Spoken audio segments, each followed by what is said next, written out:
Welcome to Simply Learn's Agile Scrum Foundation course. My name is Jeff Allen, and I'm an XN Agile Scrum Master Professional. I have over 30 years of project management experience in the business sector, the public sector, and as an entrepreneur. More importantly for you, I have over 11 years of experience in exam prep coaching. After completing this lesson, you'll understand why it is an important component in fast-tracking your career, be familiar with the course content, and be clear on the Agile Scrum Foundation certification exam requirements. A large number of organizations worldwide, and not just those involved in software development, are embracing the Agile project management approach. And when we refer to Agile, we actually mean a family of Agile methods. For example, there's Scrum, XP, Kanban, and Crystal. Out of all of the Agile methods, Scrum is the most popular. In fact, nearly 2/3 of all Agile projects use the Scrum method. Simply Learn's Eggs in Agile Scrum Foundation course covers the key concepts of Agile and Scrum specifically. Eggs In's Agile Scrum Foundation is the perfect certification to validate a professional's blended knowledge of Agile methods and Scrum practices. Scrum practices include establishing cross-functional and self-managed teams, producing a working deliverable at the end of each iteration or sprint. The target audience for this course includes all professionals looking to keep their knowledge up to date with the latest development in the fields of IT and project management, particularly those leading or participating in projects. Professionals working in the areas of project management, software development, IT service management, and business management are ideal candidates. There are no course prerequisites. Our Agile Scrum Foundation course is divided into 8 lessons. Lesson 1, Agile Scrum Concepts. This is where we're going to cover the traditional waterfall approach versus the Agile approach, and we'll also cover some common Agile methods and the definition of Scrum. Lesson 2 is all about Scrum roles and rituals. Lesson 3 is Scrum practices. We'll cover the product backlog, user stories, sprint backlog, time boxing, extreme programming, and other common software development practices. Lesson 4 is about Scrum planning. We'll talk about the layers of the planning onion, product roadmaps, and sprint planning. Lesson 5 is about Scrum estimation. We'll cover velocity, blind estimating, affinity estimating, and planning poker, as well as estimating in story points and ideal time. Lesson 6 covers Scrum monitoring, and we'll talk about key Agile performance indicators, information radiators, and what good Agile team space looks like. Lesson 7, advanced Scrum concepts such as using Scrum for large and complex projects, involving support and maintenance teams in Agile projects, running distributed Agile projects, basic concepts for Agile contracting, and transitioning to Agile from a waterfall environment. And then our last lesson is an overview on Scrum, and in this lesson we'll review the flow of a Scrum project from vision to reality. Of course, one of the main reasons you'll want to take this course is to acquire your Agile Scrum Foundation credential. Whether you like standardized testing or not, you need to get certified to get ahead. So here are the exam details. There are a total of 40 questions, and you have to get 65% or 26 of the questions correct in order to pass. That sounds pretty easy, doesn't it? Well, let me tell you, it's not that easy. It's going to be a little bit more difficult than you think, unless, of course, you take this course. How do I know this? Because I took the course and then I passed the exam. So as long as you apply yourself in taking this course and work through the practice exams, you will pass the exam. Just so you know, it's not an open book exam, nor can you use any notes, and no electronic equipment is permitted during the exam. To review, we talked about the course and its target audience, the relevance of the certification for your career path, we covered what's in the course itself, and we reviewed the exam requirements.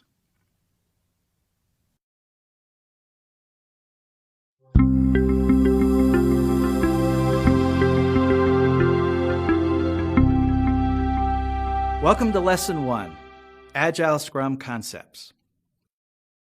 When you finished this lesson, you should be able to describe the Agile Manifesto and why it was developed, explain the difference between the traditional waterfall approach to project management and the Agile approach, cite some of the most common Agile methods and a few of their practices, and describe what Scrum is. There are two main approaches to project management: the traditional waterfall approach and the Agile approach. Originally, Agile developed as a way to better manage software development projects.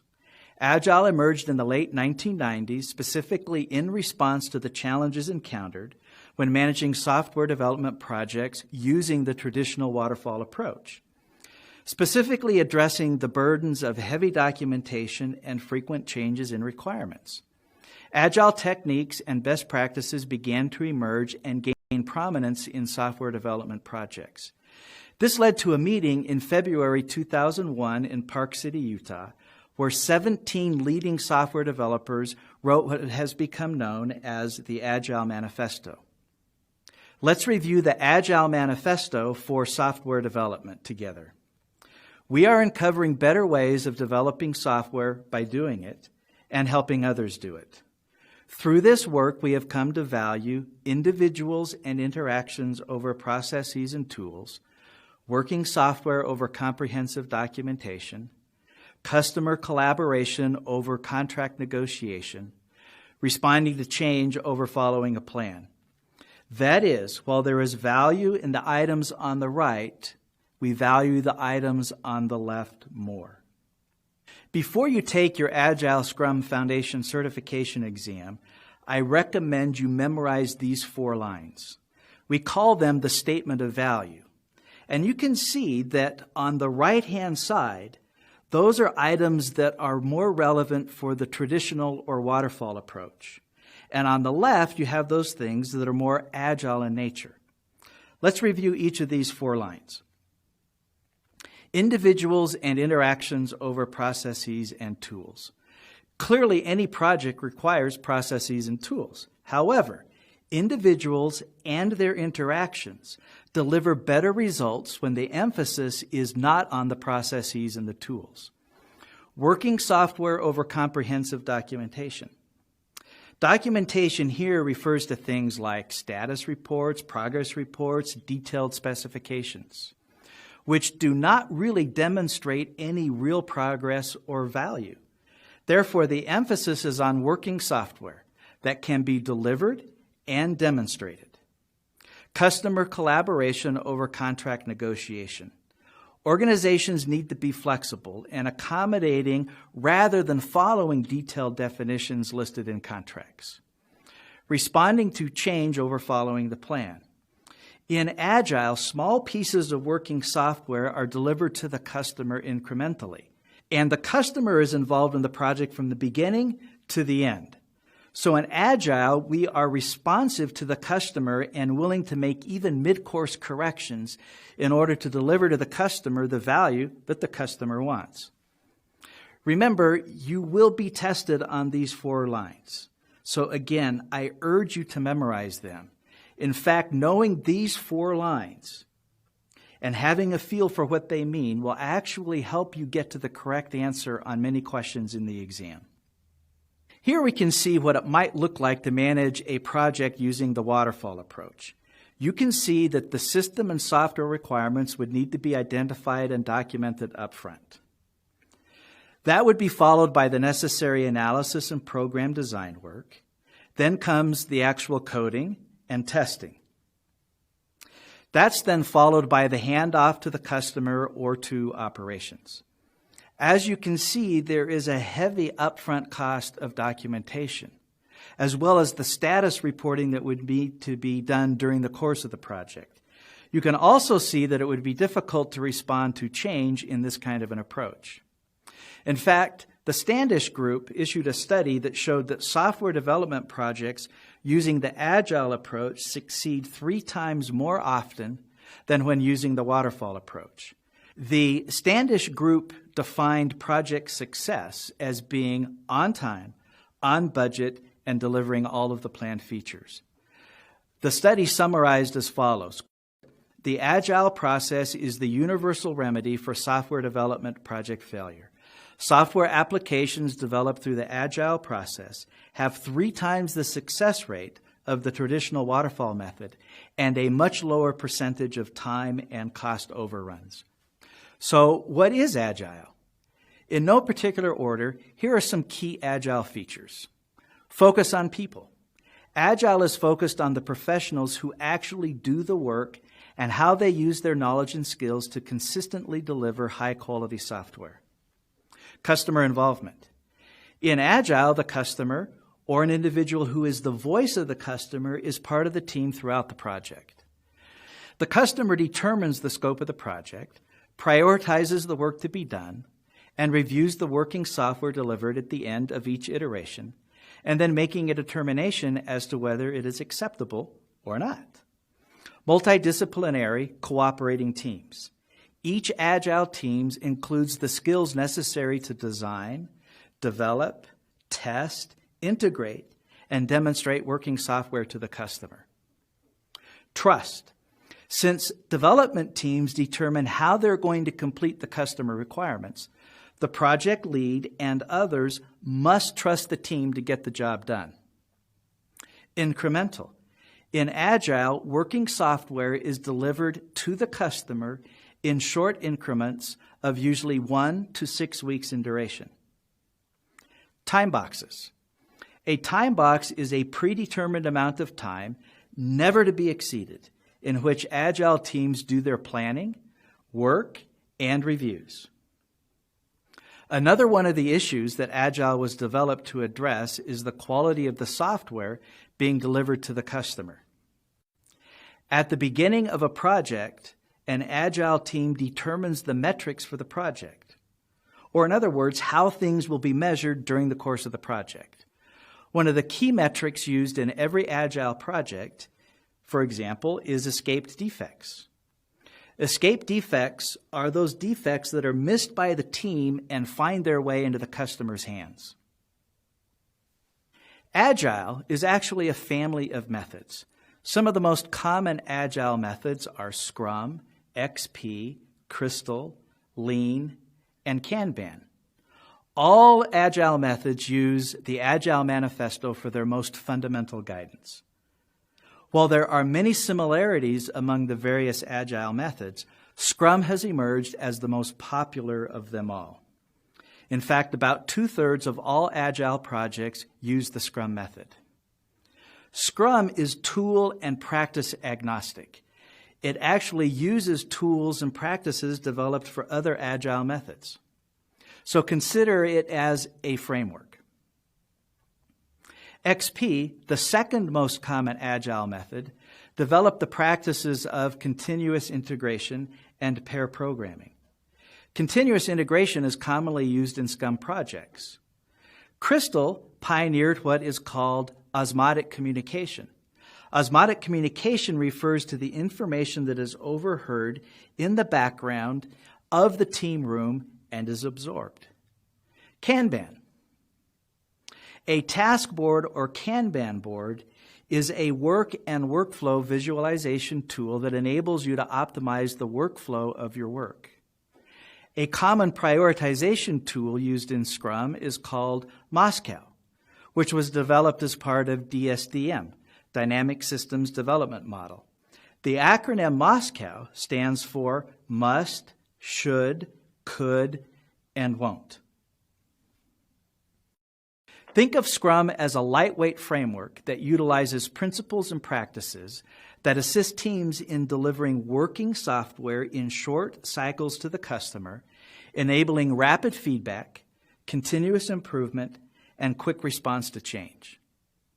It promotes delivering value, as in working software to the customer, in an incremental and iterative way. It is not a process or technique for developing software. Rather, it is a framework within which various processes, techniques, and practices are employed.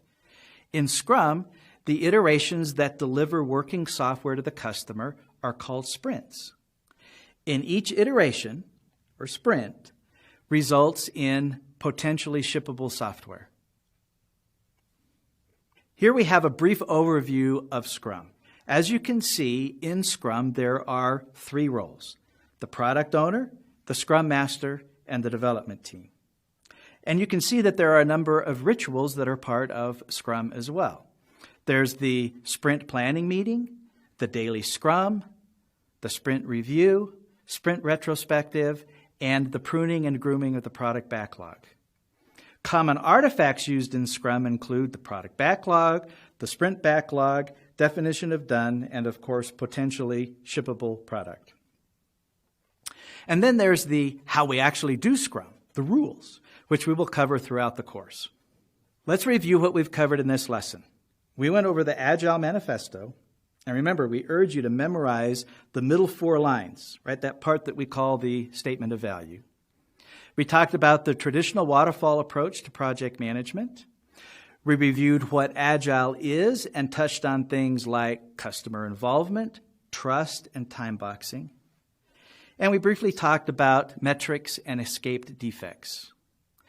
We reviewed some of the methods that belong to the Agile family and some of the practices developed by them. And we defined and reviewed what Scrum is.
Welcome to Lesson 2, Roles and Rituals.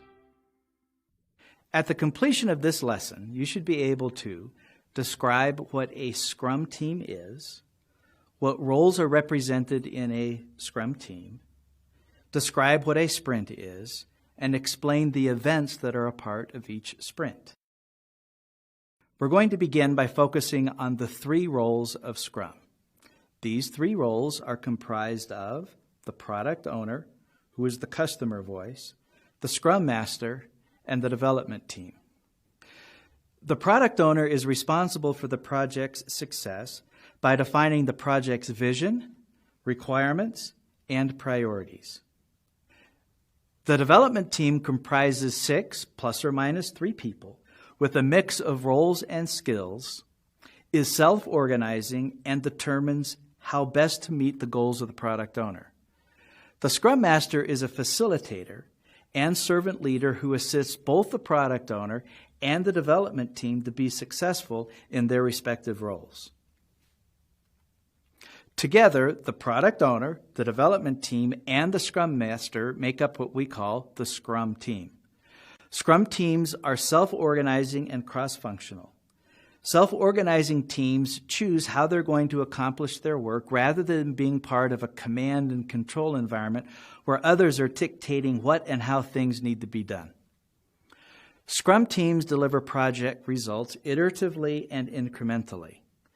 Incremental deliveries of completed work ensure that a potentially useful or shippable version of the product is always available. The product owner is responsible for maximizing the value of the product and the work completed by the development team. The product owner is responsible for creating and managing the product backlog. Managing the product backlog includes creating and clearly communicating product backlog items, prioritizing the product backlog items in order to optimize the value of the work being done by the development team. While the product owner is solely responsible for the product backlog, this work is not done in a vacuum. Rather, the product owner will do this in collaboration and with the assistance from the development team, with the product owner focusing on functional features and the development team focusing on non-functional items. The product owner and no one else is responsible for defining the scope of the project. The primary responsibility of the Scrum Master is to ensure that Scrum is understood and enacted. This is done by ensuring that the Scrum team adheres to Scrum theory, practices, and rules. The Scrum Master is a servant leader. The Scrum Master helps those who are not part of the Scrum team understand how best to interact with the Scrum team. The Scrum Master serves the product owner by finding techniques for effective product backlog management, facilitating the creation of clear and concise product backlog items, facilitating Scrum events, and maximizing return on investment for the product. The Scrum Master serves the development team by coaching and mentoring the team in self-organization and cross-functionality, removing impediments to the team's progress, facilitating Scrum events, and coaching the team on how best to do Scrum. Remember that the Scrum Master is a facilitator, mentor, and coach, and is never a manager, which is something you will definitely be tested on when you take your exam. The development team is the group of people who will actually do the work of delivering the product of the project. Development teams are structured and empowered to organize and manage their own work. The size of the development team should be 6 ± 3. Teams having more than 9 members generate too much complexity and require too much coordination. In other words, they're no longer agile. Characteristics of the development team include they are self-organizing. No one, not even the Scrum Master, tells the development team how to do its work. They are cross-functional with all of the skills necessary to create the product of the project. And there are no sub-teams in the development team. There may be team members with specialized skills, but accountability belongs to the development team as a whole. Let's shift gears now and talk about Scrum events or rituals. These are the main Scrum events: the sprint planning meeting, the daily Scrum, the sprint review, and the sprint retrospective. At the heart of Scrum is a sprint. A sprint is a time-boxed period of time during which the development team creates potentially releasable product. The duration of the sprint is usually 2 to 4 weeks in length, although it could be as short as 1 week or as long as 6 weeks, but that's generally not recommended. A sprint contains, in this sequence, the sprint planning meeting, daily Scrums, the development work, the sprint review, and then sprint retrospective. During the sprint, no changes are made that would endanger the sprint goal. Quality goals do not decrease, and scope may be clarified and renegotiated with the product owner as more is learned. Sprint planning is used to determine the work that is going to be performed during the sprint. The development team, the product owner, and the Scrum Master attend the sprint planning meeting. It is a time-boxed event scheduled to last 2 hours for each week of the sprint's duration. So if we're going to be doing a 2-week sprint, the sprint planning meeting would be for 4 hours. The first half of the meeting is to select the user stories to be completed during the sprint. The second half of the meeting is to determine how the work necessary is going to be done. At the end of the sprint planning meeting, the development team should be able to explain to the product owner and the Scrum Master how it is going to accomplish the sprint goal. I want you to remember this. It's important. You're going to be tested on this. Once a sprint begins, no additional product backlog items are ever added to or removed from the sprint. The daily Scrum is a time-boxed meeting lasting no longer than 15 minutes. It's used by the development team to synchronize their activities and create a plan for the next 24 hours. This is accomplished by each of the development team members answering 3 questions. What did I do yesterday? What am I going to do today? What are my impediments? The daily Scrum should ideally take place at the same time and place every day, and this is usually at the beginning of the workday. While the Scrum Master ensures that the development team has this meeting, the development team is responsible for conducting it. The sprint review is held at the end of the sprint to inspect the results of the sprint and potentially make changes to the product backlog. The main purpose of the sprint review is to obtain feedback and foster collaboration. The sprint review is a time-boxed meeting lasting 1 hour for each week of the sprint. So, if we're doing a sprint review for a 2-week sprint, it should last no longer than 2 hours. In addition to the development team, the Scrum Master and the product owner should be present. It's also likely and advisable that the team would have the customer and or the end user present, as well as other key stakeholders representing the business interests of the performing organization. During the sprint review, the development team demonstrates the work that was completed during the sprint. The product owner accepts or rejects the work of the sprint. The product backlog is revised and reprioritized based on the results of the sprint and the feedback obtained.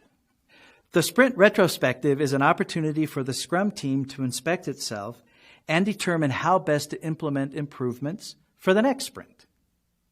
This is a time-boxed event with 45 minutes allotted for each week of the sprint's duration. So for a 2-week sprint, the duration would be 1.5 hours. The sprint retrospective focuses on 3 main questions. What went well? What did not go well? And what's going to be done differently? Sometimes there's a 4th question that's dealt with, which is, what are we going to just wait and deal with later? Put it in a box. The sprint retrospective focuses on the work of the project and never devolves into blaming individual team members. If a Scrum team is not doing sprint retrospectives, it is not doing Scrum. This is a critical event in Scrum, and continuous improvement will not be achieved without it. And may I also add that sprint retrospectives are so important that you will most certainly be tested on them in your exam. Let's review what we've covered in this lesson. we've learned that the Scrum team includes a Scrum Master, a Product Owner, and Development team. We explored what a Scrum Master does as a servant leader to assist in the success of the Product Owner, as well as the success of the Development team. We talked about the responsibilities of the Product Owner, the Development team, and we also covered the events that are included in a sprint, including sprint planning, daily scrums, sprint reviews, and sprint retrospectives.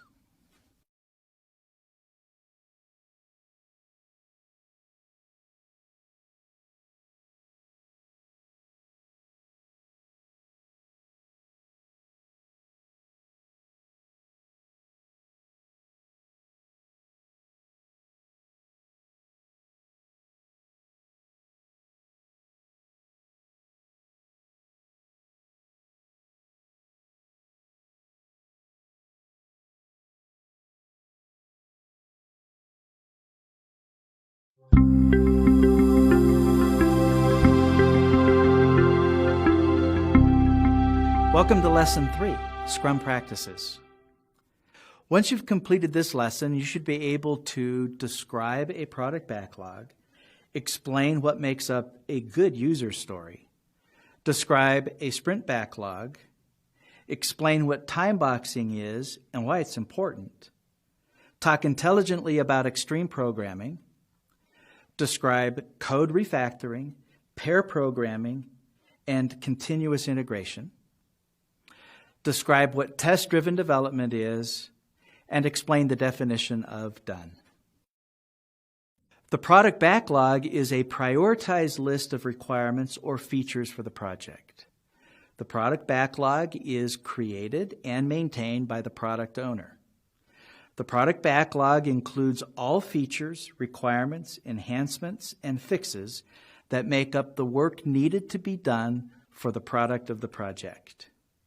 The product backlog is never complete. It evolves as the product and the environment in which it is used evolves.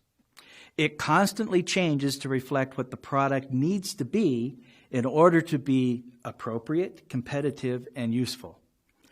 The development team contributes to the product backlog by identifying non-functional items and risk items that need to be developed during the course of the project. While the product owner determines the items to be included in the product backlog and their value, the development team is responsible for estimating the effort required to complete each one. A product backlog item, often called a user story, is a lightweight mechanism to quickly capture requirements. User stories act as an agreement between the product owner and the development team regarding the features and requirements that need to be developed. User stories help shift the focus of writing about requirements to talking about them. User stories typically follow a simple template like this. As a type of user, I want some goal so that some reason. For example, as a customer support representative, I am able to quickly search the FAQ database so I can provide the best support service to my customers. User stories are typically written on index cards and arranged on walls or tables to facilitate further planning and discussion. A user story card will typically contain an item identifier and name, a description, its estimated value from the product owner's perspective, the estimated effort required from the team's perspective, any associated risks, dependencies, and acceptance tests required. The acronym INVEST is used to communicate the attributes of a good user story. I stands for independent. The stories must be independent of each other and deliverable as an individual unit. N is for negotiable. The story must be negotiable in terms of implementation. V, valuable. The user story must create some value for the customer. E, estimable. The story should be clear enough for the development team to estimate the amount of work required with a reasonable degree of accuracy. S, small. the user story must be small enough to be completed within a single sprint. You can do many user stories in a sprint, but a user story can never be done in more than one sprint. T, testable. The user story should be testable for correctness and acceptance based on the description and success criteria. The sprint backlog is a subset of the product backlog and contains the user stories which have been selected for the sprint. The sprint backlog emerges during sprint planning, and once agreement has been arrived at for what is going to be included in the sprint backlog, it does not change. During sprint planning, each of the user stories is disaggregated into individual tasks and estimated for duration by the development team. The team also considers the risks, dependencies, and constraints associated with each of the user stories. Often tasks are tracked on a task board or Kanban board, which provides high visibility of the progress and status of the sprint.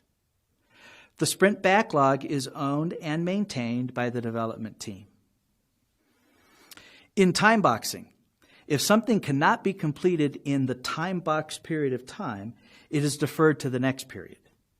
In Scrum, time boxing is critical for continuous improvement, determining the team's velocity, and improving collaboration. Time boxing is applied to all events in Scrum. For example, a sprint is time boxed at 2 to 4 weeks. Sprint planning is time boxed at 2 hours for each week of the sprint. Daily scrums are time boxed at 15 minutes. Sprint reviews are time boxed at 1 hour for each week of the sprint. And sprint retrospectives are time boxed at 45 minutes for each week of the sprint.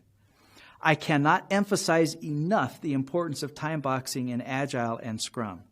You can expect questions about time boxing on your exam. Extreme programming, usually referred to as just XP, was developed in the 1990s by Kent Beck and Ward Cunningham.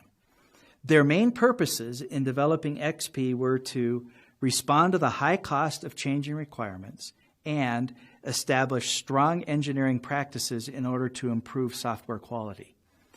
XP introduced many revolutionary concepts to software development that are now standard practices, many of which are actually used in Scrum, such as test-driven development. This is where the team writes the verification tests before developing the code. Continuous integration. This is a development practice requiring developers to integrate code into a shared repository several times each day. Each check-in is then verified by an automatic build, allowing development team members to detect and resolve problems early. Iterations. An iteration is a relatively short period of time during which the development team creates value for the customer. In Scrum, an iteration is called a sprint. And of course, user stories, which we've talked about. Code refactoring was also developed as part of XP. This is the process of restructuring existing computer code without changing its external behavior. Code refactoring is used to improve the non-functional attributes of the software. Refactoring is used to eliminate what we call technical debt, which is created by using code that's easy to implement in the short run instead of applying the best overall solution. If technical debt is not addressed routinely through refactoring, it becomes very expensive to address later. Bug count grows, schedules get derailed, and customers experience death by 1,000 cuts caused by unfixed defects. Code refactoring also simplifies code, making future coding on the project much easier. Pair programming, also developed as part of XP, is a technique in which two programmers work together at one workstation. So one of them, called the driver, actually writes the code, while the other one, the navigator, reviews each line of code as it is typed. And then the two programmers switch roles frequently. In pair programming, there is an element of constant reflection, as in real-time reviewing, and the reduction of noise and distractions. The idea behind pair programming is that two heads are better than one. and therefore 2 heads will usually produce higher quality software. Software configuration management is the task of tracking and controlling changes to the software. It is used to bring control to the software development process and thus result in higher quality products. This is accomplished by identifying the configuration of the software and then implementing a change control process so that changes can be tracked and their implementation monitored. So if something goes wrong, software configuration management can determine what was changed, who changed it, and then implement an intelligent resolution. Test-driven development is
who changed it, and then implement an intelligent resolution.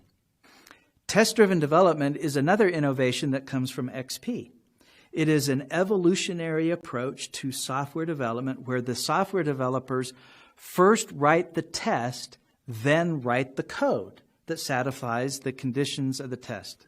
It is an evolutionary approach to software development where the software developers first write the test, then write the code,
software development, where the software developers first write the test, then write the code that satisfies the conditions of the test.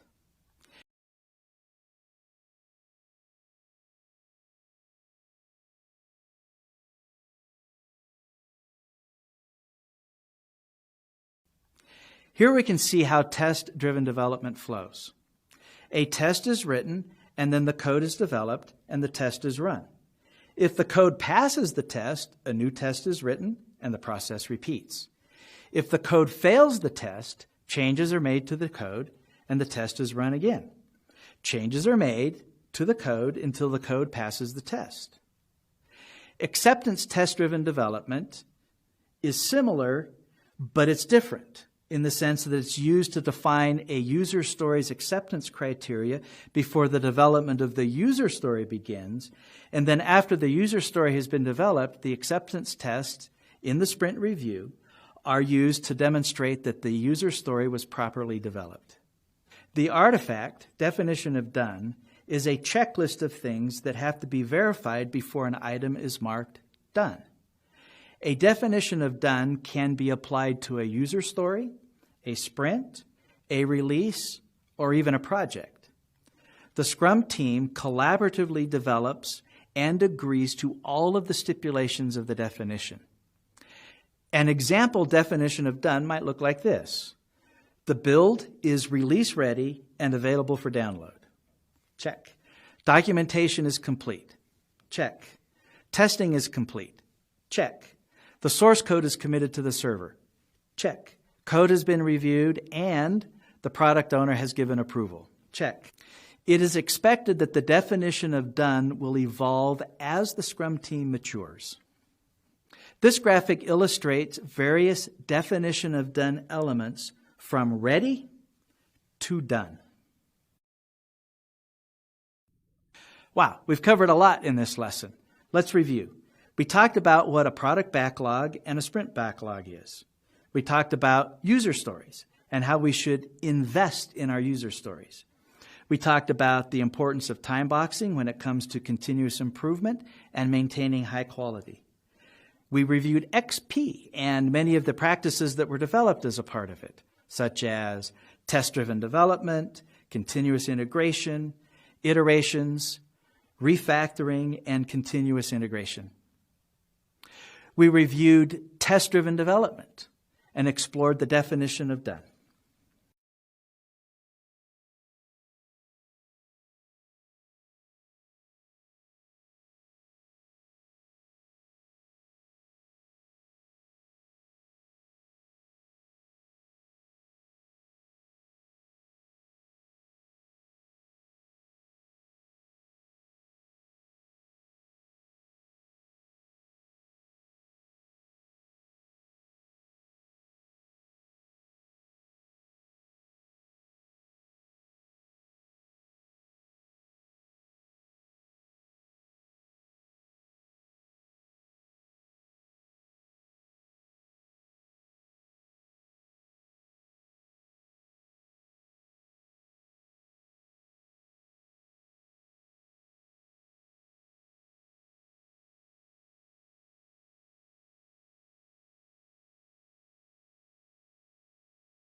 What about Todd? He works from his home office, right? Todd will be a part of the meeting through video chat. It is important that we include every team member in the meeting.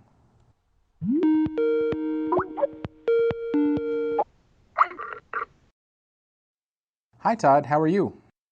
I'm fine, thanks. Am I audible? Yes, Todd. Team, let's all stand up for the meeting.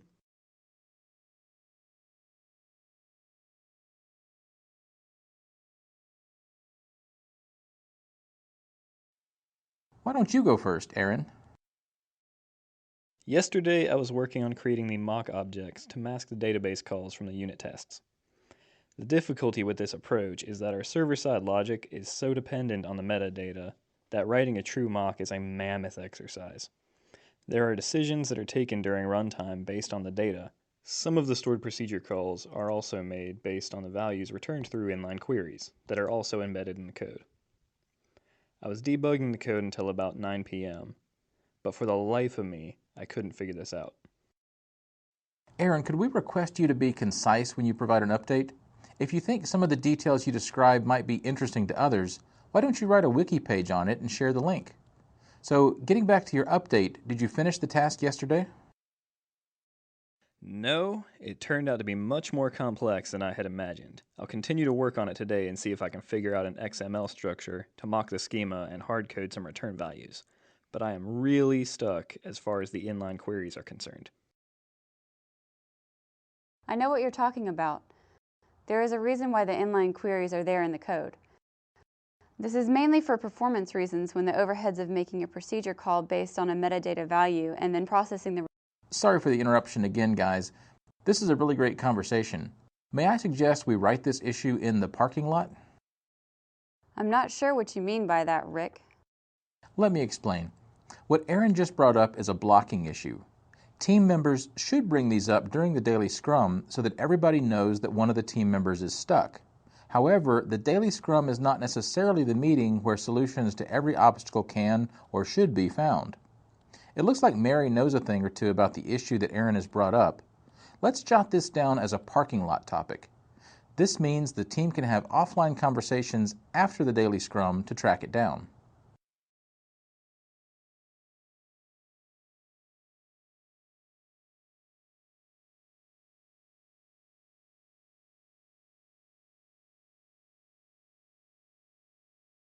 No, I am done. Thanks.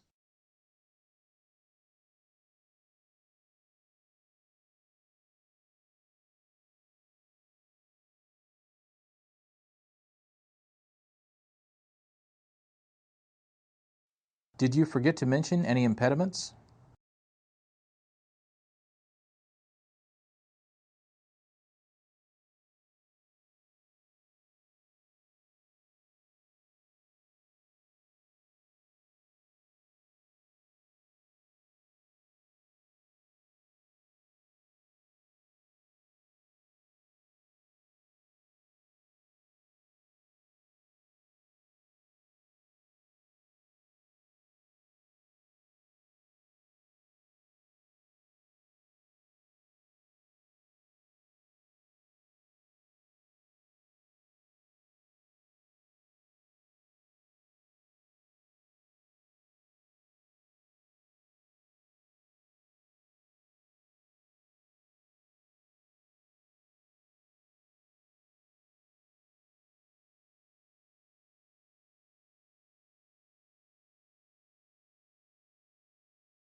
Great point, Todd. Why don't you go next with your updates?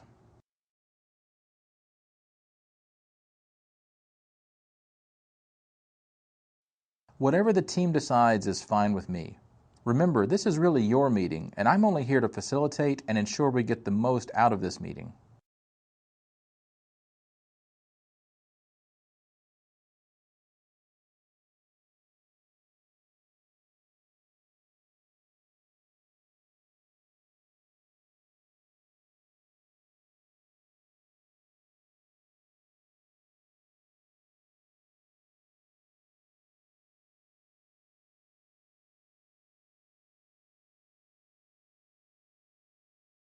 Alright then, I guess I'll start with the integration server.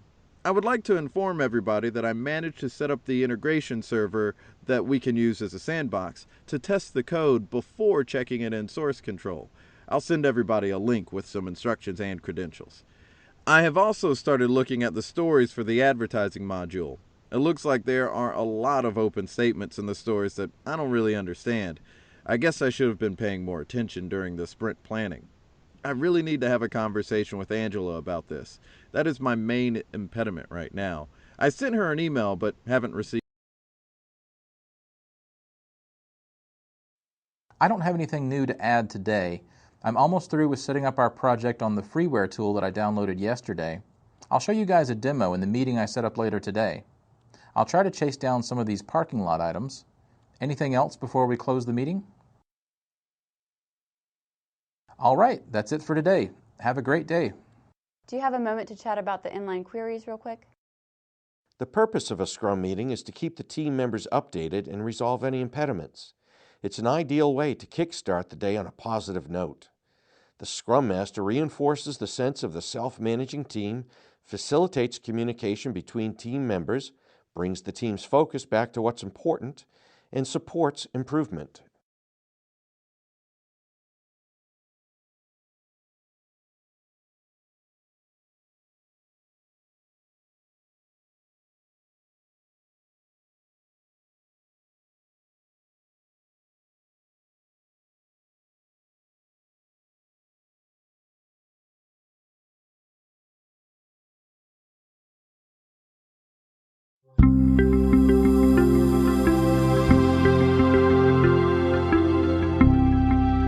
Welcome to Lesson 4, Scrum Planning. At the completion of this lesson, you'll be able to describe the planning layers of the planning onion, explain what product roadmaps are and how releases support product roadmaps, explain how sprint planning is done and what the objectives are, and describe how the various levels of planning are interconnected and support each other.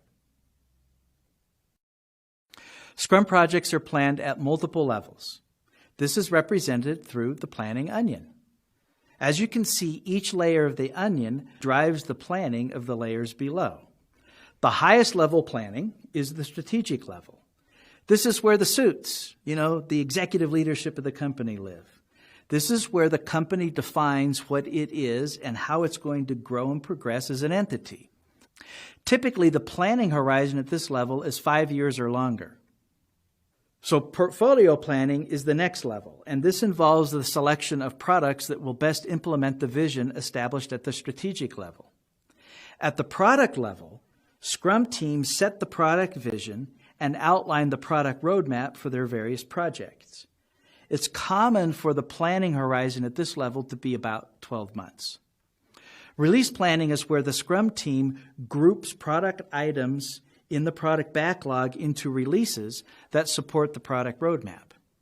A typical time box for a release is 3 to 6 months. Next comes the sprint level.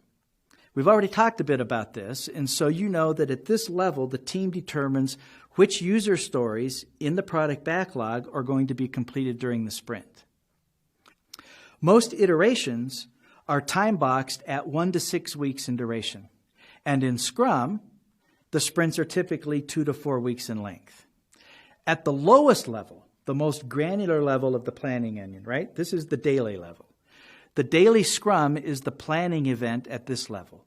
This is where the development team makes its plans for the next 24 hours. Now we're going to talk a little bit more about the release level of planning in Scrum. Most Scrum projects will be broken down into releases that match up with the product roadmap. For example, a real-life project that I'm involved in has a product roadmap that includes 3 separate versions of a website. Version 1 is a free version available to anybody. Version 2 expands on the free version, introducing additional tools, and a membership component that allows members only to have access to the additional tools that go beyond the free version. And then version 3 includes even more tools at a premium level of membership that also includes an opportunity for members to earn referral commissions. So the product backlog for this project is grouped into 3 separate releases. Release 1 includes all of the user stories necessary for version 1 to be released. And then release 2, which matches up with version 2, includes all of the user stories necessary for version 2 to be released. You see how this works? So, and then, of course, version 3 would be implemented by doing all of the user stories that are included in release 3. Okay, if you look at the graphic on this slide, you see what we just described is illustrated in the product roadmap, which is then broken down into releases that support each version or portion of the product roadmap. And then each release is broken down further into sprints that are used to iteratively complete that release. The duration of the releases can vary depending on the complexity of the project and the granularity of the product roadmap. Release planning can have a horizon of up to 9 months, but most commonly it's about 3 months in length. This slide helps illustrate how release planning is done. On the left is the product backlog, and then you can see how the user stories are being grouped together into the various sprints necessary for the release to be completed. At the beginning of each release, the team creates a release plan. Keep in mind that there is still only one product backlog for the whole project. And the release plan includes just the user stories necessary for that particular release. The release plan consists of a release goal, a release target date, and a prioritized list of user stories. Scrum projects support the vision and goals of portfolios and can extend for years. This is made possible through themes and epics, releases, sprints, and user stories. Themes and epics are used to support long-term visions and portfolio or product roadmaps. Releases are used to support product roadmaps. Sprints support releases. User stories make up the content of an individual sprint. And in small projects, you would expect to see maybe 3 to 6 sprints with an overall duration of 6 to 12 weeks. There will be one Scrum team, and the primary planning focus is going to be on releases and sprints. Now, with larger projects, you would expect to see more than 6 sprints and a duration that would go beyond 6 months. Likely, there will be multiple Scrum teams working on these large enterprise projects, and the planning might be grouped a bit differently and address business areas or capabilities necessary for the product, and then flowing down into the features and user stories. Here, we're reminded how releases are supported by sprints. Keep in mind that if the project is an enterprise-sized project, that portions of the release could be done by separate Scrum teams. Each of those Scrum teams would be running the sprints necessary to complete their portion of the release. And then the work of the various Scrum teams is coordinated by what we call the Scrum of Scrums. The Scrum of Scrums is a meeting where 1 or 2 representatives from each team meet to coordinate the work of the various teams working on the release. It could be the Scrum Master for each team that shows up at this meeting, but usually it works better if you actually have development team members because there might be technical questions and dependency questions that would need to be addressed. The sprint planning meeting is attended by members of the Scrum team. That would be the Scrum Master, the product owner, and the development team, as well as any other key stakeholders such as customers, end users, the suits, right, the business folks. And the duration of this meeting will be no more than 2 hours for each week of the sprint. For example, if we're working on a 2-week sprint, the time box for the sprint planning meeting is going to be 4 hours. If we're working on a 4-week sprint, then the duration of the sprint planning meeting will be 8 hours. As we've already mentioned, the sprint planning meeting is divided into 2 separate segments. The first half of the meeting is to set the goal for the sprint. Using the prioritized release or product backlog, the development team, with the assistance of the product owner, select the items to be included in the sprint. User stories are added to the sprint backlog until the team can no longer commit to completing any more user stories for that sprint. When this process is complete, the team has its sprint backlog or the goal for the current sprint. During the second half of the meeting, the team decides how it's going to complete the user stories in the sprint backlog. This consists of disaggregating or breaking down each of the user stories into individual tasks and making a granular plan for who's going to do what and when and how long that's going to take. This planning effort will result in a task list and plan that will be used by the team during the execution portion of the sprint. So, the sprint planning meeting is broken into 2 separate halves. Before we can do sprint planning, we need to have a few things. We need to have the prioritized product backlog, or it could be the release backlog if we have broken the product backlog into releases. We will need to know what the team's velocity is, right? That's the team's capacity based on past performance. Other things that might need to be considered include business conditions, technological stability, and the current status of the product. The team then reviews, considers, and organizes, resulting in the sprint goal. That's the sprint backlog. And then the sprint plan, which is the activity level version of the user stories. In this slide, we can see on the left in the sprint planning, we start with the prioritized product backlog. Then user stories are selected during the sprint planning meeting to be included in the sprint backlog. Then those user stories are then broken down into tasks, and then the development part of the sprint begins. This is what a simple task board or Kanban board looks like. Notice there are a number of columns. In this example, the column on the left is the prioritized product backlog, right? That's the master list of user stories for the release or the project. The next column is the sprint backlog, which includes the user stories to be completed during the current sprint. And then you can see those user stories have been broken down into individual tasks. And when a task begins, it's moved into the column labeled Started Tasks. And then once the task has been completed, it gets moved into the column labeled Done. Now, understand, a Kanban board can have much more detail than just this simple example. Just a little tip here. When you take your certification exam for the Agile Scrum Foundation, you can expect to be tested on this topic. So far, we've seen how planning happens at different levels and how everything is interconnected. Everything kind of hangs together. So the first thing that happens is identifying a product vision. Then comes a product roadmap, and then the release plan. That's followed in turn by creating sprint plans, and then during the course of the sprint, the team holds daily scrums. And then at the end of the sprint, there's the sprint review, and then followed lastly by the sprint retrospective. Let's review, shall we? We went through the layers of the planning onion, starting with the outer layer, strategy, and then worked all the way down to the smallest, most granular level, daily. We explored how the various layers of planning support the layers below.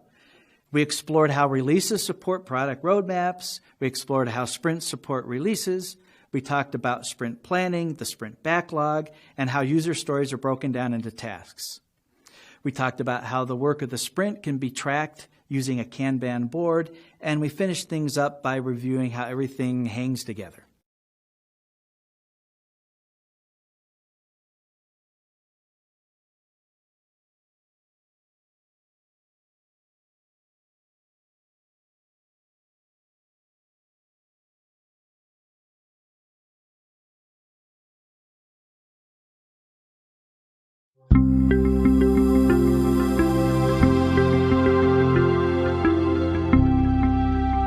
Welcome to Lesson 5, Scrum Estimation.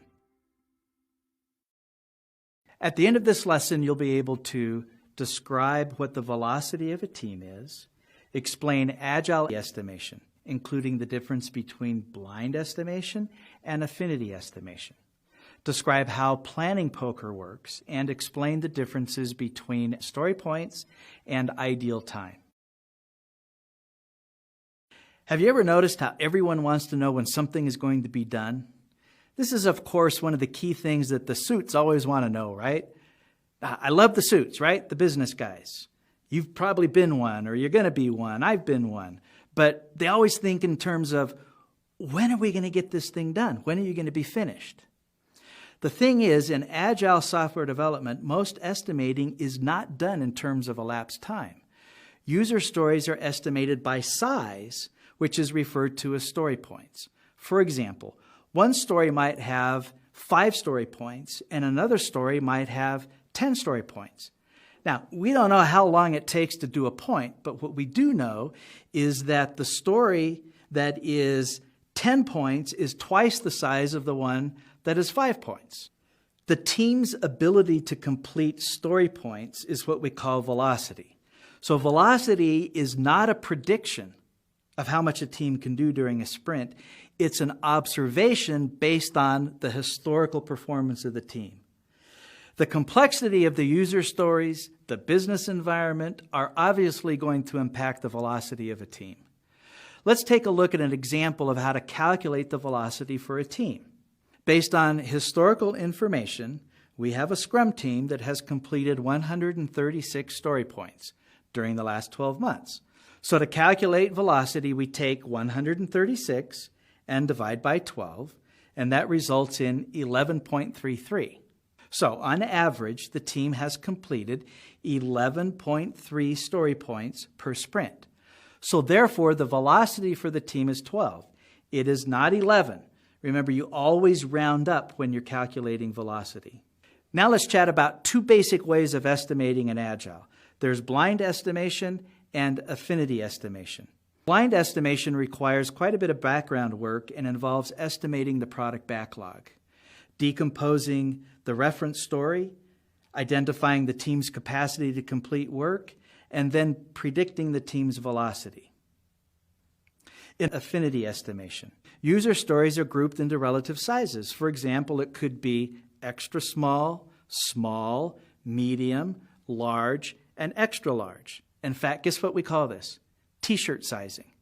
After the team has grouped the user stories into these categories, the product owner then has the opportunity to challenge the size of the user story. Like the product owner might say, I think that one's too small, or I think that one's way too big. And then the team, based on the input from the product owner, might actually recategorize the user story once they understand it better. A very popular way of Agile estimating is a technique called planning poker, which, if you care to know, it's actually a variant of the wideband Delphi technique. But you don't need to know about that for your exam. In planning poker, the entire team collaboratively estimates the effort involved to complete each user story. So here's the way it works. Each member of the team receives a deck of cards numbered with 1, 2, 3, 5, 13, and 18. That's what we call a modified Fibonacci series, if you know what that is. I mean, some teams actually use the Fibonacci series. Here we're using an example of a common modified version. Now, if necessary, those numbers could actually be increased. You could have more cards that are larger, but that's actually uncommon. If you get stories that are too big, the team's usually going to want to break them into separate stories. Okay, so the next step is the product owner reads a story card and answers any questions the team might have. Then each team member, alone, silently, privately, assesses the effort required for the story and decides how many points they want to assign to that story. When requested by the Scrum Master, each team member discloses the card that has the number that they think that story should be sized at. If there are any outliers, the team members explain why they came up with an extra high size or an extra low sized estimate. And then after the discussion, the team members re-estimate. And then this continues until consensus is reached. So let's take a look at an example of planning poker. So this begins with the product owner reading the user story, and then the team members provide their estimates using the planning poker cards. For example, the product owner would read a user story. For example, as an insurance agent, I want to create a quote that I can share with customers. You can see in round 1 that the 4 team members came up with 3, 8, 2, and 5. Notice that there are a couple of outliers. One said 8 and another one said 2. So both Mike and Esther would then be given the opportunity to explain why they saw the estimate differently. For example, Mike would explain why he saw the estimate as being much larger than everyone else, and Esther would explain why she thought it was so much smaller. In fact, they might actually have some points that the others didn't think about that are worthy to be considered. And so after they're finished, then round 2, everybody votes again. And then you can see in this example how the results were 5, 5, 5, and 8. Now, after this round, Mary would have a chance to explain her take on the user story, and then the team would vote again, and this would continue until all 4 members agree on the size of the story. So, to summarize Agile estimating, notice in this graphic that the user stories are included in the product backlog, and those are the items that need to be estimated. The estimation is done by the team at the top left, and you can see that it's the product owner who describes and clarifies the user story. The top right, the Scrum Masters, whose role is to facilitate the estimating effort and coach as might be necessary. And then at the bottom, you can see the development team who actually does the estimating. And remember, it's done in a collaborative way with consensus as the objective. Keep in mind that estimating is always going to result in just an approximation. What's interesting is that those of us that have been involved in Agile for some time know that this kind of estimating is much more accurate than the bottom-up estimating that we do in the waterfall approach. Now, it's hard to get the suits to get that on the front end, but once you have a bit of a history, the business folks and the other stakeholders are going to become very confident in the estimating that you come up with. Another point worth mentioning is that the team should periodically revisit their estimates and revise them as the project progresses. This is because the team actually gets better at sizing their stories. So far, we have been talking about estimating using story points. While this is the common and most preferred method, it's not the only approach to Agile estimating. The other approach is estimating in what's called ideal time. On this chart, you can see a comparison between estimating in story points and estimating in ideal time. There are pros and cons for each approach. When we're doing story points, for example, it helps drive cross-functional behavior. The estimates do not decay.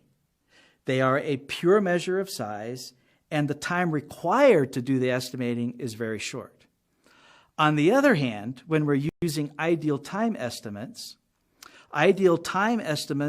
will differ between members of even the same team, which is a bit of a disadvantage, but they're far more easier to explain to those that are outside the team because story points are so much more abstract. They are easier to estimate, but it's going to take more time. And ideal time estimates can compel companies to confront time-wasting activities. I want to talk just a little bit more about ideal time. So ideal time estimates answer the question, how long would it take to implement the story given that it's the only thing being worked on, there are no interruptions, and everything that's needed, such as clarifications, dependencies, software, whatever, is available. So ideal time is a fantasy. It doesn't exist. It is not elapsed time. Eventually, every ideal time estimate will have to be converted to elapsed time in order to account for the normal interruptions that occur during the day, like phone calls, discussions, meeting, breaks, etc. Now, let me give you just an insider tip on typically how estimating is done in Scrum and how you're most likely to be tested on it. Most teams will estimate user stories in the product backlog using story points.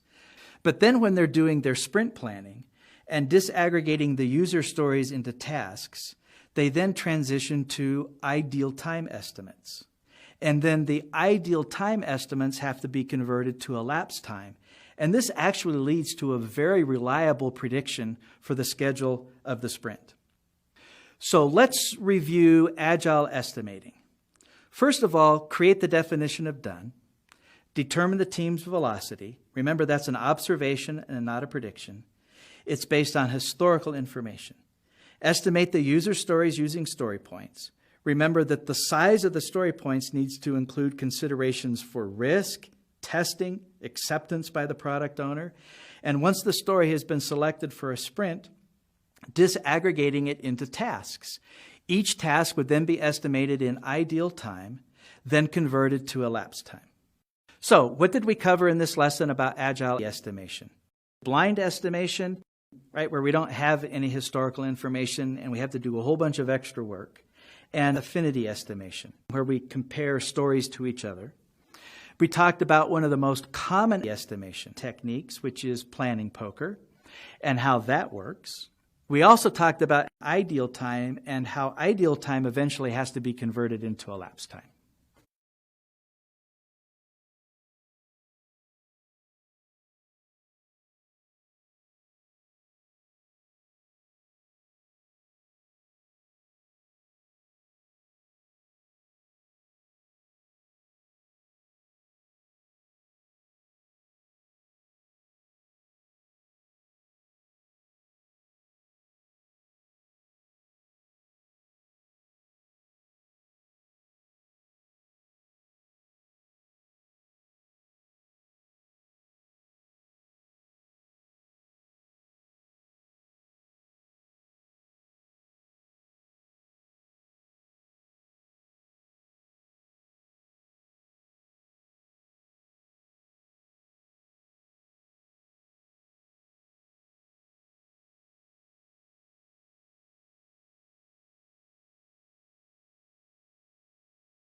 Okay, what next? Hey, I don't have a set of cards. I've emailed you a set, Todd. You'll get them soon. For today, write down these numbers on a piece of paper and use them. Is that all right? Sure, Rick. So here's how we'll do this. Angela will read out a story. The team will quickly discuss the story and ask her questions. Then, team members independently pick a card that matches their estimate for the story. Wait till everybody has picked the cards, and when I say show, show your cards and your estimates. You will naturally have picked different cards, so we'll discuss the reasons behind the differences. Hopefully these discussions will help narrow down the differences. Once the discussions are over, we repeat the entire process until the estimates converge. Questions, anyone? Let's start, and I'm sure there'll be questions along the way. Rick, can you and I vote on the estimate? Both of us don't seem to have cards. Neither of us gets to vote on the estimates, Angela. You, as the product owner, will read and explain the story and answer any questions. However, the estimate needs to come from the team. Similarly, it is up to me to facilitate this process, so I won't estimate either.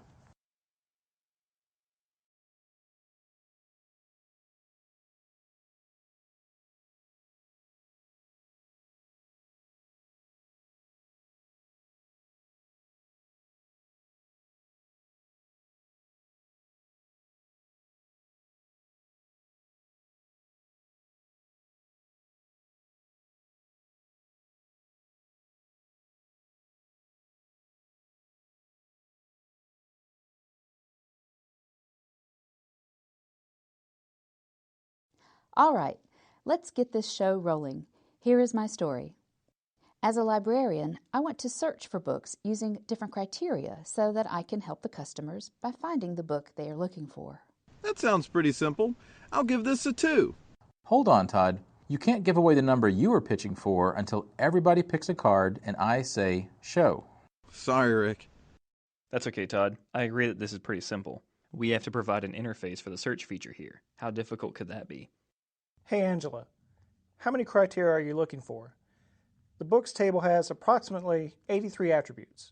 Do we want the search to look for all of these? I had the same question also. What about partial matches? For example, what if someone looked for Rowling as the author instead of J.K. Rowling? Those are good points.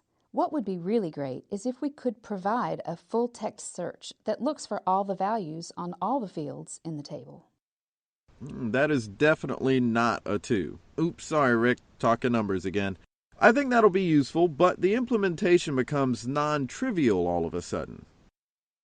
Yes, we'll have to probably use a method like Elasticsearch, and maybe even have a utility to create JSON objects that enable this. What about languages? What if somebody is looking for a Japanese book? I think we can defer the language support for now. Let's just assume we are searching for an English text.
Great. Are there any other questions, or are we ready to estimate? I do have one question, though not necessarily for Angela. When I pick an estimate, should I only consider the QA efforts, and likewise, should the others also consider them? Good question, Susan. The entire effort needs to be considered. There is no separate sizing for development and testing. Now, are we ready to vote? Yes. Yes. Yes. Yes. Right, now everybody show your cards. Great. So now what? Susan has the highest estimate, so let us ask her to explain why she felt the estimate was higher. Although Angela has restricted the search to English, there are still far too many search criteria that need to be employed, and we need to test for partial matches, case sensitivity, and so on. I believe it is a fairly larger effort. Aaron, Kelvin, Mary, what do you think?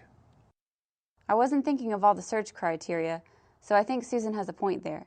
However, I don't think it is that complex once we have chosen to do a full text search. I think we should go for an 8 instead of the extreme values.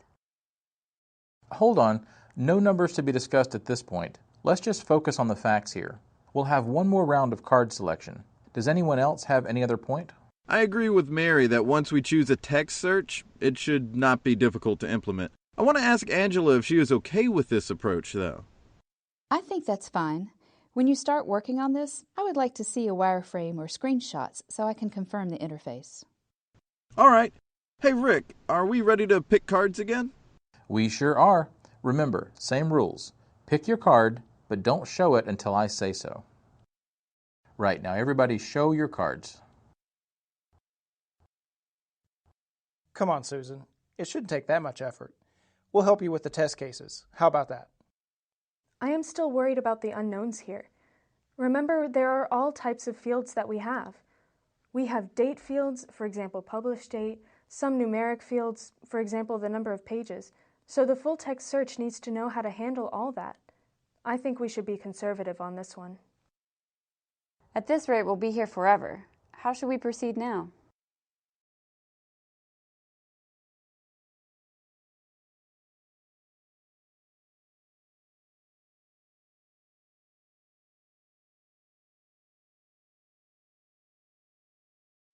What do you all think?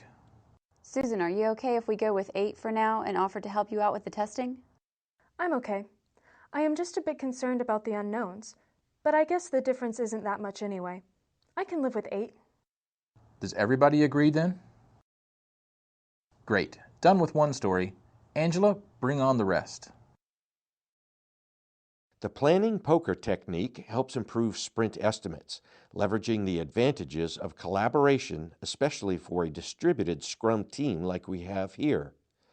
To arrive at a valid estimate, the team members debate arguments until a consensus has been reached.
Welcome to Lesson 6, Scrum Monitoring.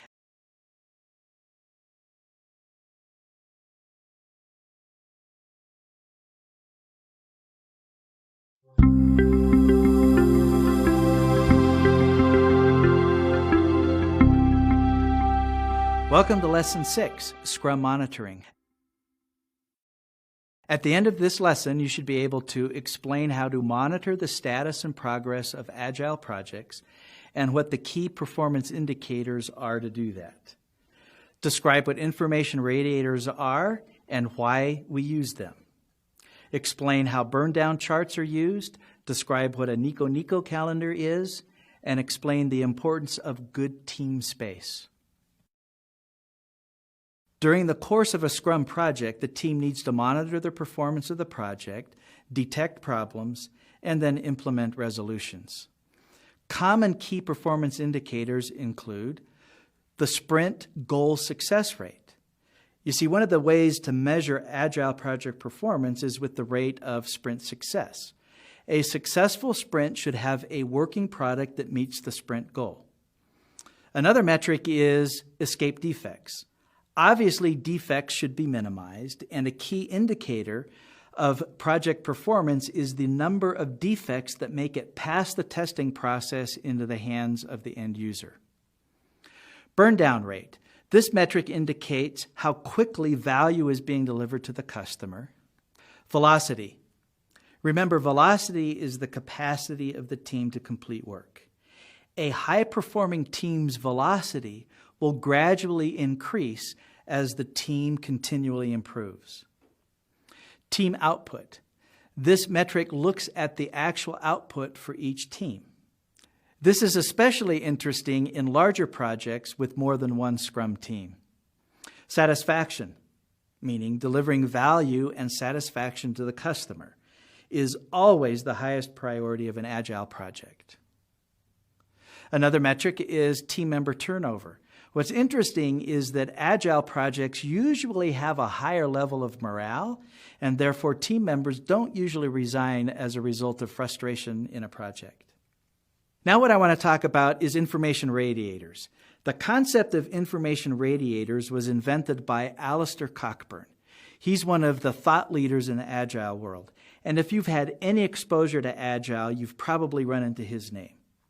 Now, according to him, the definition of an information radiator is, quote, an information radiator displays information in a place where passerbys can see it. With information radiators, the passers-by don't need to ask any questions. The information simply hits them as they pass. Information radiators enable team members and other stakeholders to view the current state of the project and its progress, close quote. Some common examples of information radiators are task boards, burn-down charts, burn-up charts, Nico calendars, and continuous build health indicators. Effective information radiators will have the following characteristics. Simple, meaning the information radiator should be brief and concise and easy to understand. Current, information displayed on the radiator should always be up to date. Transient, once a problem has been rectified, it should be taken off the chart. Influential. Good information radiators empower the team to make informed and effective decisions. Highly visible. They should be easy to see and understand. And then minimal in number. If you have too many information radiators, it diminishes the overall power of even using them. A sprint burn-down chart is an example of an information radiator. Sometimes they're called big visible charts, and it's displayed prominently in the team room. It should be updated every day, providing a simple view of the sprint's progress. It also provides a quick visualization for all stakeholders. There are other types of burn-down charts. For example, a release burn-down chart, which spans multiple sprints or iterations and shows the work remaining in a release. Nico calendar. Now, can I just confess, I didn't know what a Nico calendar is. That's one of the reasons why you're taking this course, right? Because things evolve over time. So let me tell you about this. This is really cool. Nico in Japanese is an idiophone for smiling. Idiophones are words that evoke an idea in a sound. So I dare you, Right now, say Nico Nico without smiling. It's not possible. So a Nico Nico calendar has the team members listed on the left-hand column, and then the other columns are dates. At the end of each day, each team member puts either a smiley face, a neutral face, or a frowny face on the chart. The emoticons can be stickers or they can even be hand-drawn. The idea behind the Nico Nico calendar is that feelings provide the fastest feedback possible. So by glancing at a Nico Nico calendar, one can get a very quick idea how things are progressing for the project, how the team is feeling about it. The workspace in which the team does its daily work is called team space, and it has an enormous impact on the success of Agile projects. In Agile, the optimal team space environment is where the entire team is co-located. This facilitates communicating face-to-face and results in osmotic communication. Remember, we talked about that. That's where information is just absorbed by overhearing it. The team space should be simple and foster communication. Information radiators should be displayed on the walls of the team room, and the space should make it easy for everyone to be aware of what's going on with the project. It should also be conducive to team members supporting each other and asking for help. Let's review what we've covered in this lesson. We talked about key metrics used to monitor Agile projects. We talked about the lightweight documentation approach of using information radiators and reviewed what good and effective information radiators look like. We explored a couple of examples of information radiators like burn-down charts, task boards, and Nico Nico calendars. We also discussed the impact of team space and how important the team's workspace is to the success of an Agile project.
Welcome to Lesson 7, Advanced Scrum Concepts. At the end of this lesson, you should be able to explain how Agile and Scrum can be used on large and complex projects, and describe what the Scrum of Scrums is. Address support and maintenance teams' involvement with Agile projects. Explain how to effectively run distributed Agile projects. Explain basic concepts in Agile contracting, and describe how best to embark on an effort to transition to Agile. When Agile was first being developed, it was done so for relatively small projects with small teams. However, the need to use Scrum on larger projects and improvements in technology have made it possible to scale up Agile to be used effectively on large and complex projects. On these larger and more complex projects, multiple Scrum teams need to work in parallel. The product backlog is larger and requires multiple product owners to manage it. The user stories, themes, and epics require work from multiple teams, and it's not easy to integrate the work of multiple teams. So there's going to be a greater need for specialization. The idea of using Agile or Scrum on large and complex projects is to leverage the agility of a small team by having multiple small teams and then coordinate their work in a meeting called Scrum of Scrums. When scaling Agile, the team size stays the same. Remember, we said that typically the development team size should be 6 plus or minus 3. So each of the teams continue to have their daily scrums at the beginning of each day, and then a Scrum of Scrum is used to coordinate the work of the multiple teams and solve problems related to things like dependencies, technical issues, scheduling, and so on. The meeting should be attended by a representative from each of the participating teams. The representative can be chosen by the team, and it could be the Scrum Master. However, usually it's going to be a member or maybe 2 members of the development team, because some of the issues that need to be discussed could require more technical knowledge and a deeper insight into the team's work than the Scrum Master might have. The Scrum of Scrums meeting need not be done daily. It could be, but it could also be done just 2 or 3 times a week, or maybe even just once a week, depending on the criticality of the interdependencies and issues being discussed. The purpose of the meeting is to solve problems that require the collaborative effort across the multiple teams. It could be related to, like we said, scheduling dependencies. It could be technical issues. Could be anything that requires the collaboration of the team members from multiple teams. The agenda for the Scrum of Scrums is going to include questions like, what has each team done since the last meeting that might affect other teams? What will the teams do until the next meeting that might affect the other teams? What assistance does a team need from other teams? And what are the issues, if any, with the product backlog? When working with support and maintenance personnel, the concept of creating a product backlog is often new to them. Support and maintenance personnel work with the product owner to review the bugs and issues that need to be addressed. These then become user stories that need to be estimated so that the Scrum team can then determine how best to populate their sprints. The concept of the time-boxed iteration or sprint is often a new concept to the support and maintenance people, so they may need to be coached by the Scrum Master in order to best understand the criticality of their continued involvement throughout the project in order to not adversely impact the velocity of the team. Beyond product backlogs and time boxing, other changes to the traditional approach most support and maintenance teams might be familiar with include aligning service level agreements with the product backlog, reviewing all bugs and issues, estimating the bugs and issues as user stories, and then prioritizing them in the product backlog. The empowered self-organizing nature of the development team, the increased visibility and involvement of management. We mentioned earlier that Agile was originally developed for small teams and small projects. The other idea that is kind of a legacy characteristic of Agile is co-location. The idea is that everybody on the Agile team would work together in the same room. But the world has changed a lot since the 1990s. With the advent of the internet and other technological advancements, it's not uncommon to have distributed Agile teams. However, working with virtual Agile teams requires some changes to the traditional co-located Agile team. Let me tell you a personal story. Here, I've got a brother who's the vice president of an organization that has Scrum teams all across the world. In fact, the organization has different headquarters. They have got a headquarters in Canada, where that's actually the main headquarters for the company. And then most of the people who work in a brick and mortar location are located in the Salt Lake City area. My brother lives in Arizona. And so he does most of his work at home, but he has face-to-face time in Salt Lake, he has face-to-face time in Canada, and he also goes out and visits with his Scrum team members from time to time who are located in Canada, in various parts of the United States, in Africa, in India, and in Eastern Europe. So that's an example of, in the modern world, what it looks like to do Agile in a distributed environment. Anybody can be anywhere.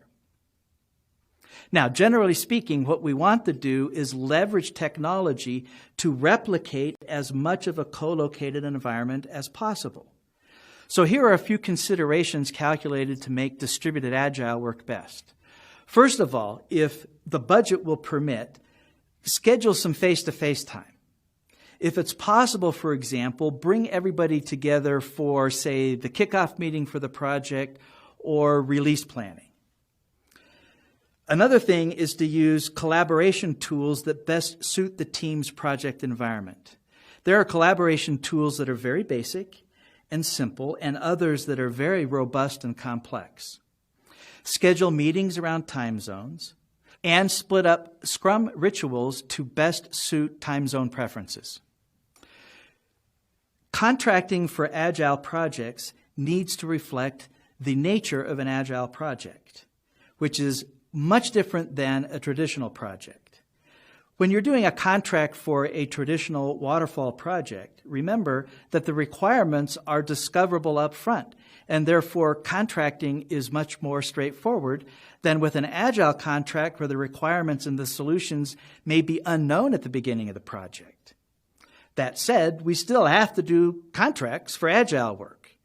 And really any form of contract can work, but you have to consider the pros and cons of the various types of contracts to know what's the best fit for your project.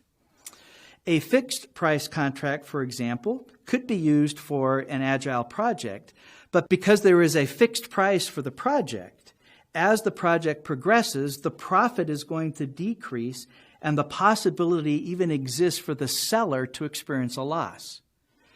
Most folks don't like using fixed contracts for Agile without building in some kind of contingencies. A more common approach to Agile contracting is to use a variation of a time and materials contract.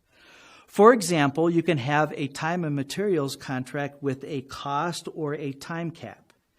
In these types of contracts, once the cost or time threshold has been met, the project terminates.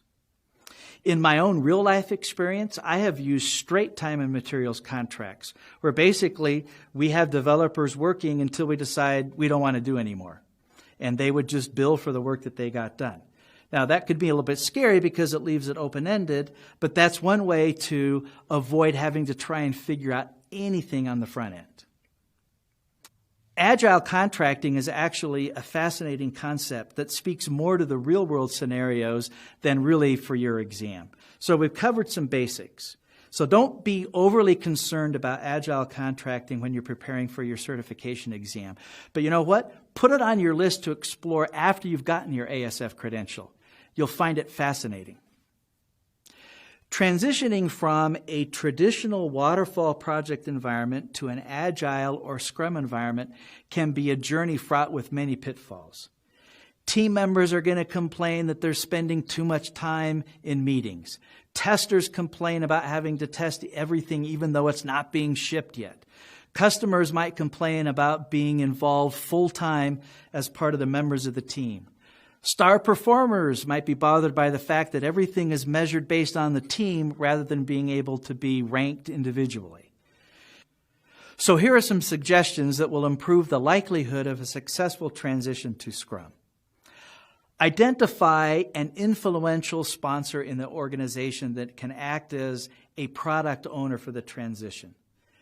Create a transition team or committee comprised of evangelists who will initiate change, assist teams, and engage with stakeholders. In fact, treat the transition like an Agile project and create a product backlog that can be used for tracking the progress of the adoption effort. You've got to select the right pilot project. It should be an important project, but not a critical one. It ought to be a project of medium duration, because if it's too short, folks will say, that doesn't matter, anybody could do that. Or if it's too long, it might invite too much focus. It should have strong business sponsorship, but not be high profile. Be prepared to address complaints that you might encounter, like those that we just talked about, as well as being prepared to overcome individual resistance. Let's quickly review the things we've covered in this lesson. We talked about how Agile was originally developed for small co-located teams working on relatively small projects, and how nowadays Agile can be scaled for large enterprise-sized projects. We talked about a meeting called the Scrum of Scrums, which is used to coordinate the efforts of multiple teams working on large Agile projects. We talked about how support and maintenance personnel might need to be coached on how Agile works so that they can best interact with the Scrum team. We also talked about Agile in a virtual world and how even though it's best to have co-located teams when we run an Agile project, if we leverage technology and make appropriate adjustments, it's possible to run very effective and efficient distributed Agile projects. We talked a bit about the complexity and challenges of contracting for Agile projects, and we focused primarily on the advantages of time and materials contracts with a time or cost cap. And then we ended with a discussion about adopting Agile and covered some of the challenges that might be encountered and how best to structure an adoption effort.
Welcome to Lesson 8, Scrum Overview.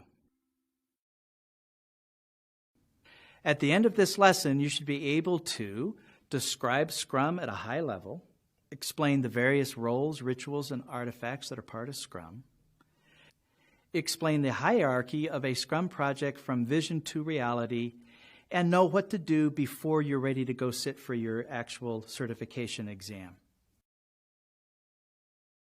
Let's do a quick overview of Scrum. On the left-hand side, you see the starting place for an Agile project. That's the vision. The vision is then turned into a product backlog containing the user stories necessary to transform the vision into reality. Sprint backlogs are created from the product backlog at the beginning of each sprint. A sprint is going to last 2 to 4 weeks. And while the development work of the sprint is being done, the team conducts the daily scrums. And then at the end of the sprint, you have potentially shippable product that is delivered to the customer. Let's review the basics of Scrum. Roles. There are 3 roles in Scrum: the product owner, the Scrum Master, and the development team. Events or rituals. Sprint planning, daily scrums, sprint reviews, and sprint retrospectives. Artifacts, the product backlog, the sprint backlog, information radiators, definition of done. As we wrap things up, I want to talk just a little bit about what to do to make sure you know when you're ready to go sit for the exam. As you've gone through this course, hopefully you've done all the little quizzes that are included at the end of each lesson. Those help you remember what's covered and get used to answering those kinds of questions. But we also have available some practice tests for you. I want you to take these practice exams, and I want you to pay attention to what your percent correct is. We'll calculate it for you. Now remember that the pass rate is 65%. So what I want you to do is I want you to set a threshold of 80%. And when you're taking our practice exams, when you can get to 80% on the practice exams, that's the time to go schedule and take your exam. You'll be ready and you'll pass the exam. Now, I want to thank you for the time we've spent together. This is fun. You can tell I love Scrum, and you wouldn't be here if you didn't also. The Agile world is fascinating. And getting into it and working at it and getting better at it not only makes you a better professional, but it just flat out improves you as a human being. So I want to thank you again for your time that you've spent. I wish you the best as an ASF and in life. Good luck.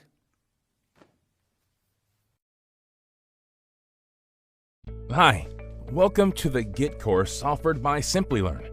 In this video, you'll see some interesting highlights of this course. Let's ponder over some questions first. Have you ever made changes to a file or code by mistake which you wanted to revert to later? Have you ever lost a code or file? Do you have a backup